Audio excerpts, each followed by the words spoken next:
Harry Martin and Sarah Wallace. Mark Stevens with sports. Veronica Johnson with the exclusive Accuweather forecast and the Eyewitness News team. Now, Eyewitness News. Good evening, I'm Harry Martin. Tonight, the crisis in Haiti grows more intense. U.S. warships are cruising to the embattled nation to form a wall of force off the coast. And President Clinton has ordered more military might, sending in additional Marines to guard the U.S. Embassy in Port-au-Prince. Security is extremely tight in and around the U.S. Embassy in Port-au-Prince, with the arrival of 30 U.S. Marines today.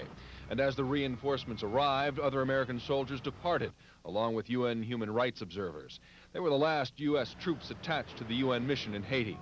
Haiti's military leaders have until midnight on Monday to comply with a plan to restore ousted President Jean-Bertrand Aristide to power. In a CNN interview with Jesse Jackson, Aristide rejected the idea of military force to reinstate his government. If I ask for military intervention, I will be impeached by the Constitution of the Republic of Haiti.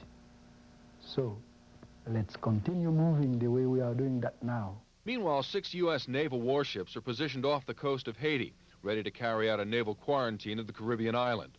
Earlier, the UN Security Council voted unanimously to support the U.S. deployment off Haiti.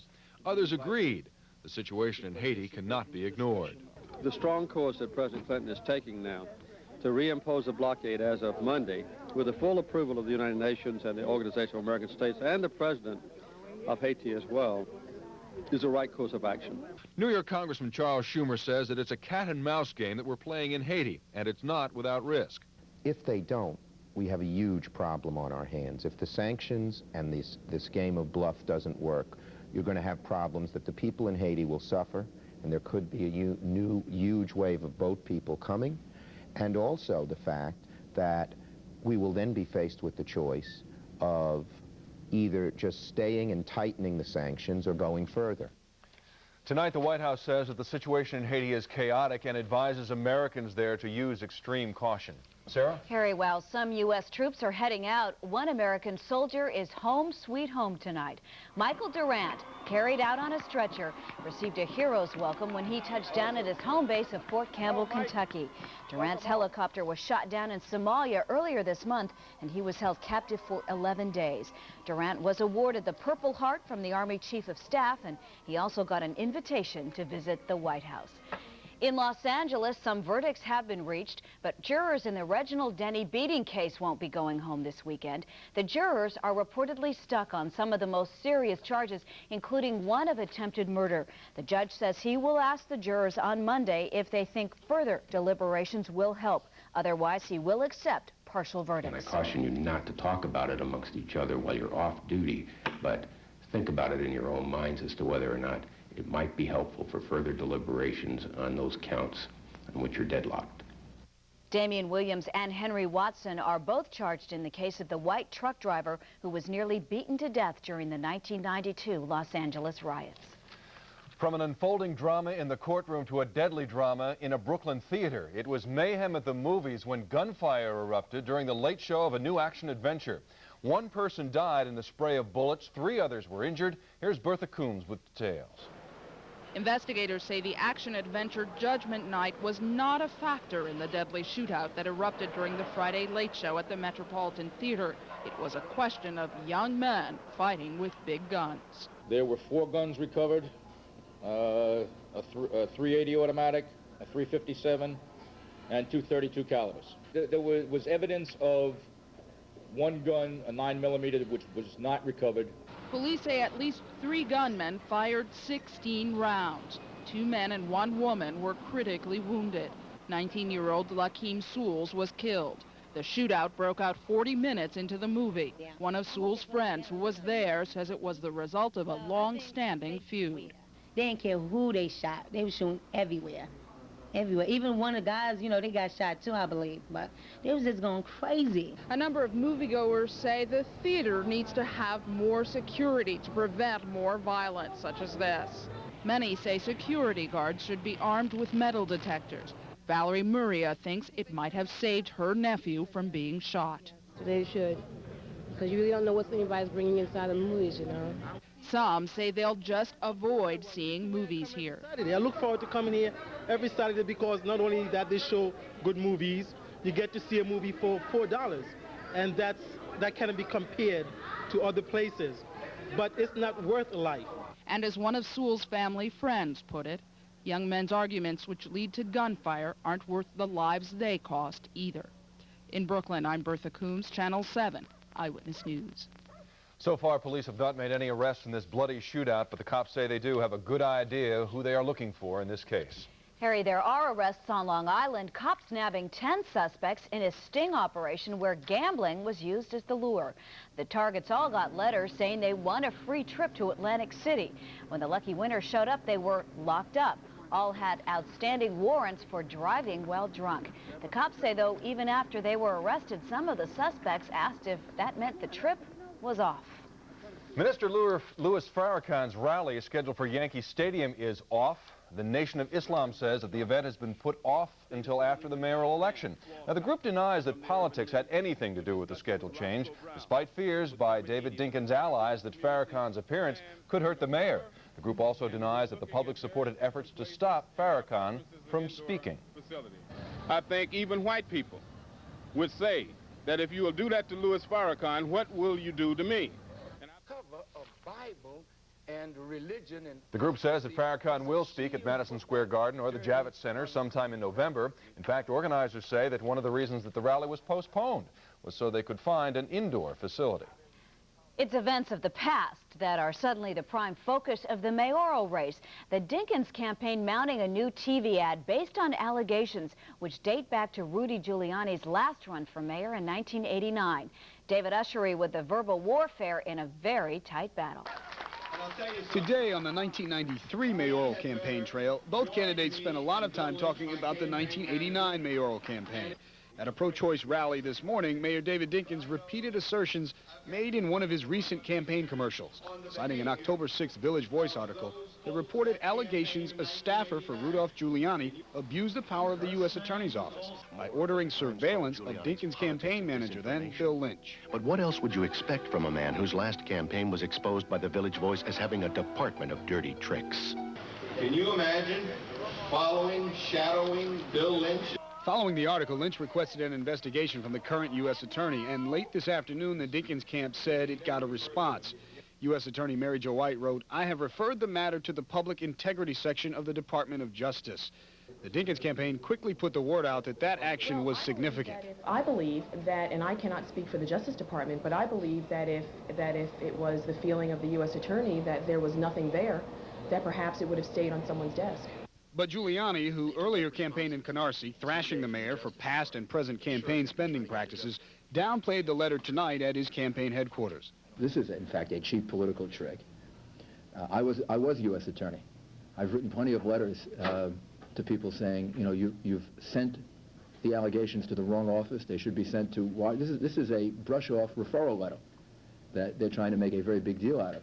Nevertheless, it may be an indication of what the pace is going to be like in these final days of the campaign as both candidates sharpen their rhetoric and step up their accusations in the scramble for votes. In Manhattan, I'm David Ushery, Channel 7, Eyewitness News. Time is ticking away for the candidates. Election Day is just 2 weeks from Tuesday.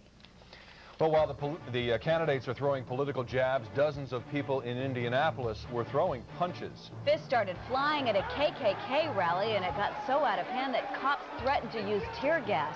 We'll have that story next. Plus, taking action at sea, Greenpeace said that it intercepted Russian boats that were about to dump waste right into the ocean.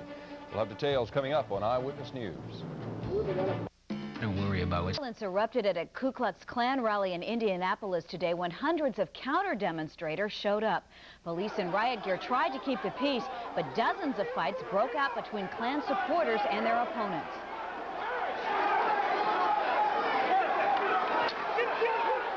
It got so out of hand at one point cops almost used tear gas to get the crowd under control. At least half a dozen people were treated for injuries, but officials say no one was seriously hurt. Several arrests were made. And violence on the streets of London, a rally there against racism, erupted into a near riot today when demonstrators clashed with police. The cops were trying to keep about 15,000 protesters from barging into the headquarters of the right-wing British National Party. That party wants to expel blacks and Asians from Britain. Police say 19 officers were hurt and 19 people were arrested. Harry. And in Bosnia, the capital of Sarajevo is a city under siege tonight.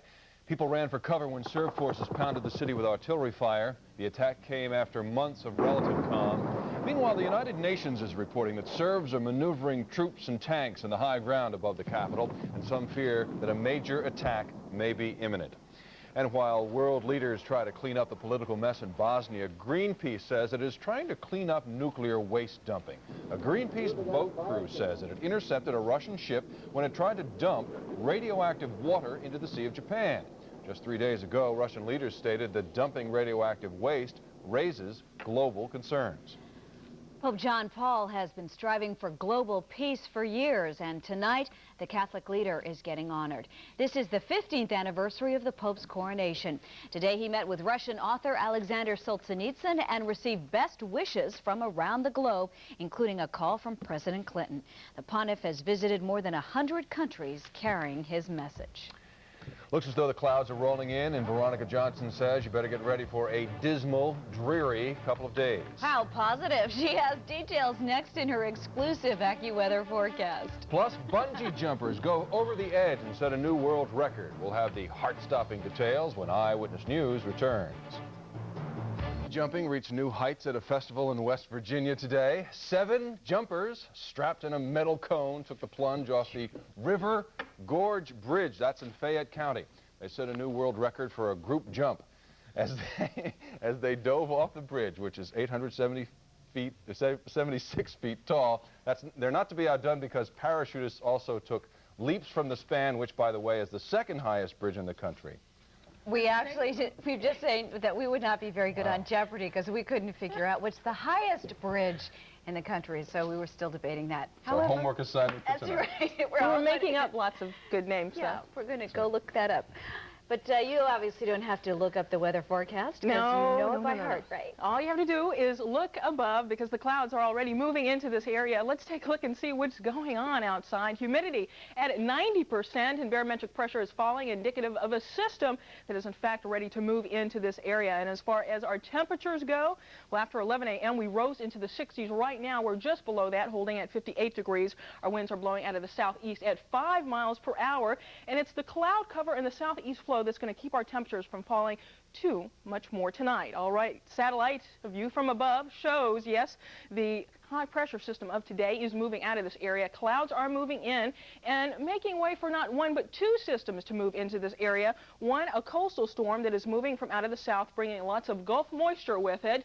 Certainly lots of rain and clouds. Another storm system moving out of the Great Lakes will quickly sweep into the area tomorrow as the 2 converge on this area. System number 2, however, is what is producing some rain back to our west from Elmira on southwestward through Williamsport toward Cumberland, Maryland. It's all moving to the east, but we're looking for the rain to start rather light around the pre-dawn hours. Expanding it out, there is some more continuous rain, certainly down toward out the southeast. Well, as we go to tomorrow's map now, here's one low pressure system along this particular frontal boundary. This is our main storm. Depending on how close to the coast it comes will depend on just how much rain we get for this area. Right now we're looking for it to hold more along the eastern seaboard, a little bit more eastward, so we'll see anywhere between 1/4 and 1/2 inch of rain. And then this next system, with the winds being out of the southwest aloft, will be slow to make way through this area, so it's going to keep the clouds in our area for Monday and Tuesday. No rain, however, will be slow to dry out.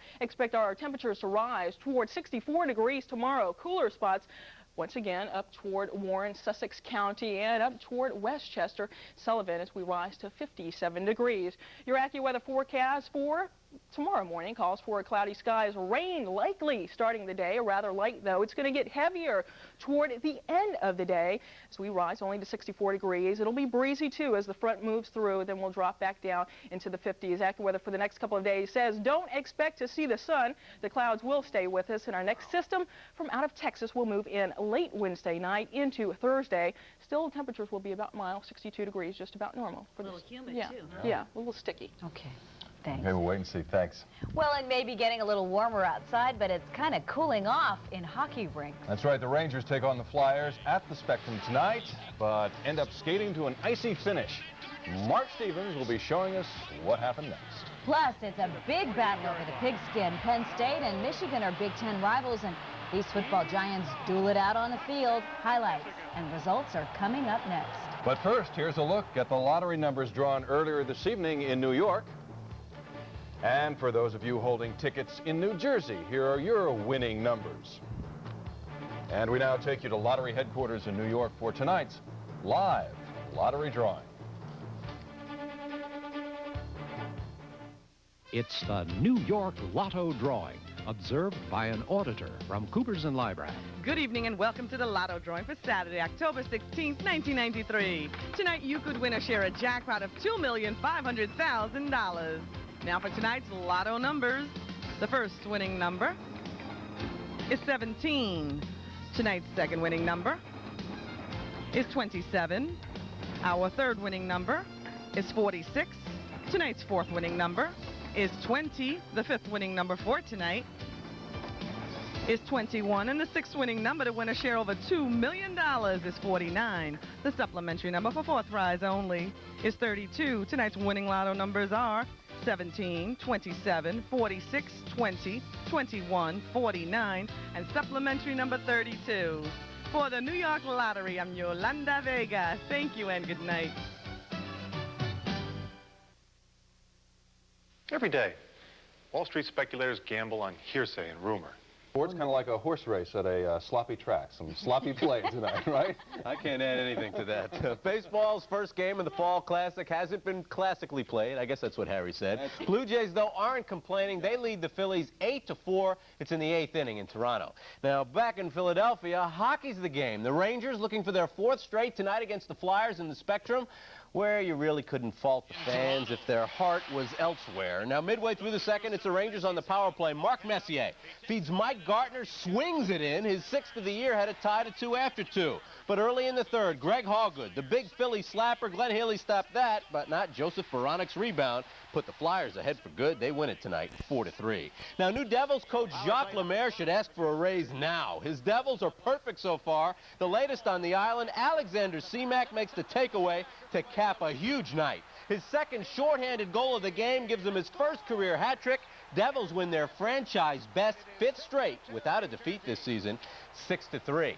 The Knicks, they unveiled their 93-94 edition. That looks a lot like the 92-93 edition. Their exhibition opener tonight in Charleston against the Rockets. Game didn't count, but Pat Riley's grimace in mid-season form. As you might expect, they were a little rusty, like Patrick misfiring from the outside. But Charles Oakley doing what he does best. The Knicks win it, 106-88. And in case you're wondering about Rolando Blackman's surgically repaired back, looks fine to me. Hey, it was the 1,000th game in the history of Penn State football, but only the first time they'd ever played Michigan. Call it birth of a rivalry, but it still seems strange seeing a Big Ten banner in Happy Valley, Pennsylvania. Record crowd of over 96,000. They were thrilled when Penn State's Kerry Collins went to Bobby Ingram. The Nittany Lions were up 10-0. But back came Michigan on the punt return. It's Derek Alexander. He gets a hole, then makes a move, and he's gone. 48 yards. Michigan within 3 at the half. They took the lead in the third, and the Wolverine defense comes up big in the fourth. 4 times the lead in the third, and the Wolverine defense comes up big in the fourth. 4 times from the 1, Penn State is stopped. Joe Paterno perplexed. Michigan begins the rivalry with a 21-13 win. Now, a surprise at Alabama, maybe because this kid didn't ask mom for money, but also on the field, just 21. And they're young this year, but this is ridiculous. They grew up quickly against Syracuse when Pitt's Jay Jones got a block. And 4 yards on the bomb here. Syracuse ends up stopping Pitt 24-21. And what's the next best thing to horse racing's Breeders' Cup? How about the Breeders' Cup preview today at Belmont?